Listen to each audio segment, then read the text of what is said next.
Hello, Blackhawks Nation. Welcome to the Blackhawks Daily, your favorite recap of the daily buzz around your Chicago Blackhawks.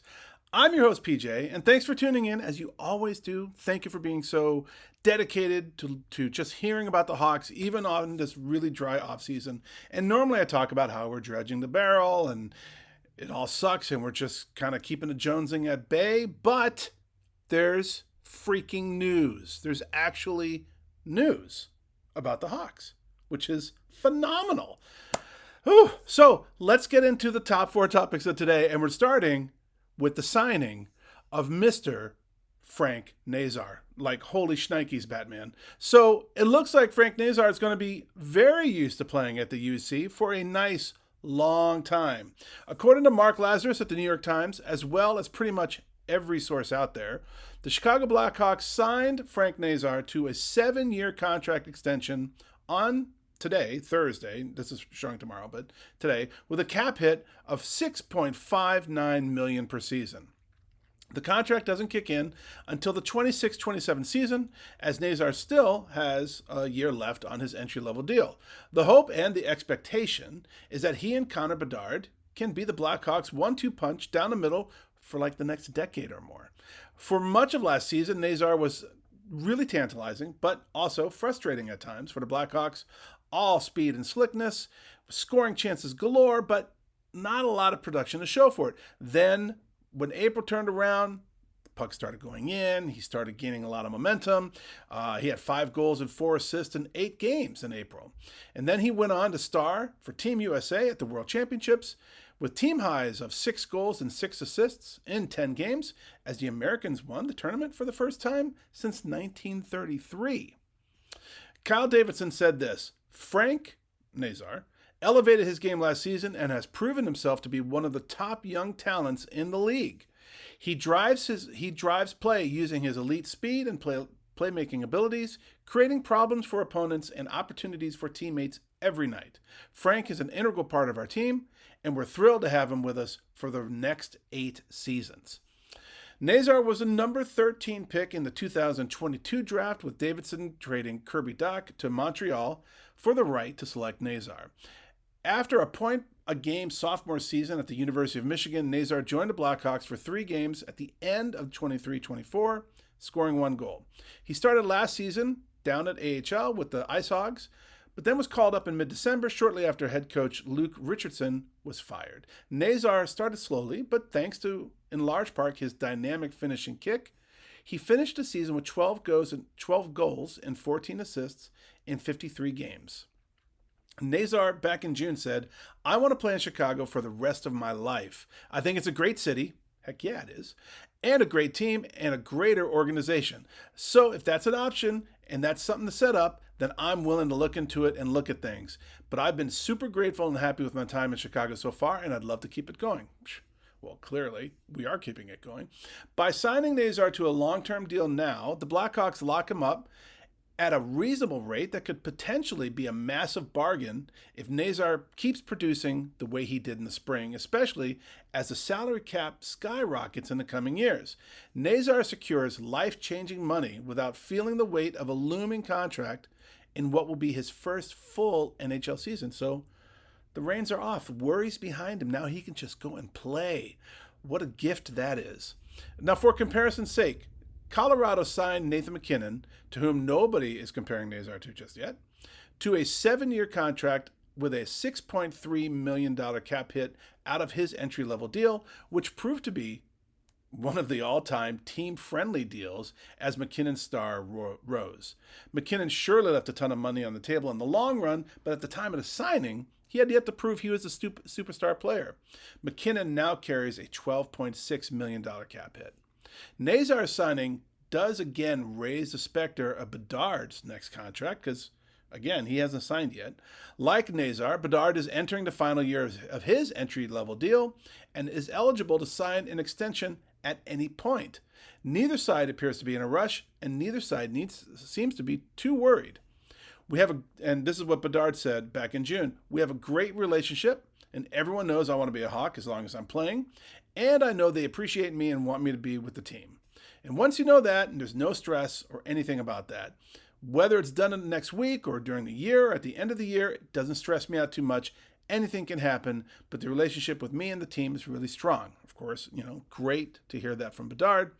So with Nazare being locked down for a long-term contract, maybe there's a play to get him on a bargain, just like McKinnon, and give themselves the room to sign Bedard to a deal that may be like a blockbuster, right? So we'll just have to see. But whew, how exciting, right? Exciting to have some news as well, some positive, moving forward news about the Hawks. Woo! I can't believe it just feels like it's been such a dry summer. I'm all a tither. So this is fantastic stuff. All right, moving on from there, guys. Since this is dropping on Friday, this whole week I've been doing like the top 25 Blackhawks from the Bleacher Nation, the top 25 Blackhawks of all time. But since we're at the final 10, I'm going to push that to next week so that we can kind of do a recap and get all 10, Monday, Tuesday for you. So in the meantime, let's really quickly talk about the NHL Network's choices for their quarter-century team. They put this out, and they made a list of what they call the team of 20 from 2000 to 2025. So the kicker on this is all players to be considered must have debuted on or after Y2K, right? So on or after January 1st, the year 2000. In this list, we have two Hawks, one forward, one D-man. For the forwards on this list, they have Patrice Bergeron, Sidney Crosby, Pavel Datsyuk, Leon Draisaitl, Showtime Patrick Kane, of course, Anze Kopitar, Nikita Kucherov, Nathan McKinnon, Evgeny Malkin, Connor McDavid, Steven Stamkos, and Alex Ovechkin. Alex seems like he's 98 years old already. He's playing like he's 18, but still, I can't believe he's on this list. But there he is. On defense, they have Drew Doughty, Victor Hedman, Iron Man Duncan Keith, Cale Makar, Alex Pietrangelo, and Shea Weber. Two goaltenders rounded out, Jonathan Quick and Andrei Vasilevsky. So, I mean, solid, right? Super solid list, no doubt. Glad we had Kane on there. Glad we had Keith on there. I was doing a little bit digging. Taves, right? Like Taves, Captain Serious. Taves' impact obviously is super important, but these are all on the forwards. They're just all such great scorers and such offensive production. I don't know. I was comparing him against a lot of these guys, and I don't know. Personally, of course, as a Hawk, I think he should be on there. So there you have it. Moving on from there, gents and ladies. Recently, the NHL's official Facebook account shared their top 6 predictions for each club in the Central Division. So for the Hawks, they went with an interesting group of forwards. For the Blackhawks first line, the NHL's account naturally has Connor Bedard as the center spot. And then as for wingers, they see Ryan Donato and Teuvo Teravainen playing with Bedard next season. This trio obviously would make a lot of sense. They're all very skilled offensive players who make up the top 3 in points for the Blackhawks last season. As for the second line, the NHL's account has Frank Nazare center, and now this makes way more sense because I think he's going to be second line center, obviously for a long time, with Tyler Bertuzzi and newcomer Andrei Burakovsky as his wingers. So Nazare being the club's, second center or second line center is obviously expected, and he's a young forward, has potential to be, this is written a little bit ago, obviously has potential to be a big part of this roster. He's set to be a big part of our roster. Having Nazare play with 2 veterans who can score like Bertuzzi and Burakovsky could certainly benefit his development. One Blackhawk who could earn a spot in Chicago's top 6, who did not make the NHL's account, is Ilya Mikheyev. Now, this 30-year-old forward is coming off a strong season with the Hawks, last year posting 20 goals and a career-high 34 points in 80 games. But nevertheless, it'll be interesting to see where the Blackhawks' top 6 ends up looking like at the start of the season. So, my gosh. That's all right. So much stuff going on. And last but not least, a super quick super quick hot take. And it's really from our boy Lester. So Lester 7L1, a repeat offender. He said, PJ, thank you very much for the update on Corey Crawford.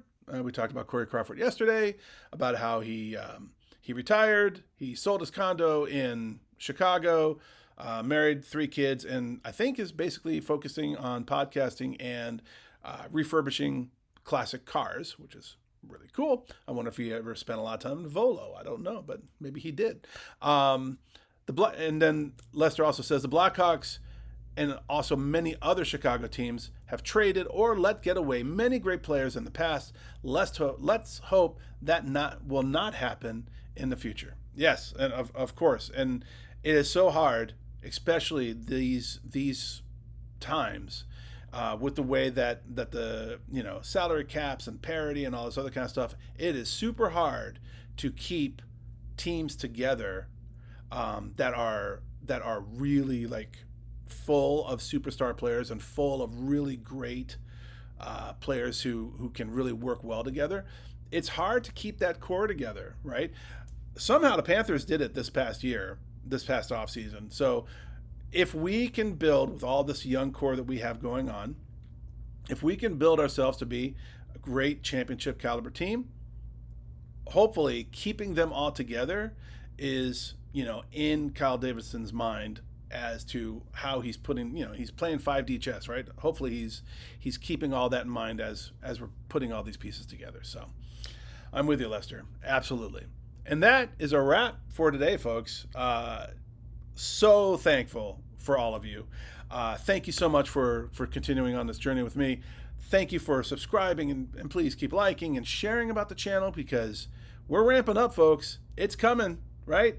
Middle of September is training camp, and then October 7th, puck drop, Sunrise, Florida, Hawks with a point, better yet a win, and we're off to the races on the centennial season for the best team in hockey in the best town, best city in the world. So thanks so much for all of your sticking with me and being on this journey with me and just being fans of this fantastic organization. So I really appreciate it. That does it for today.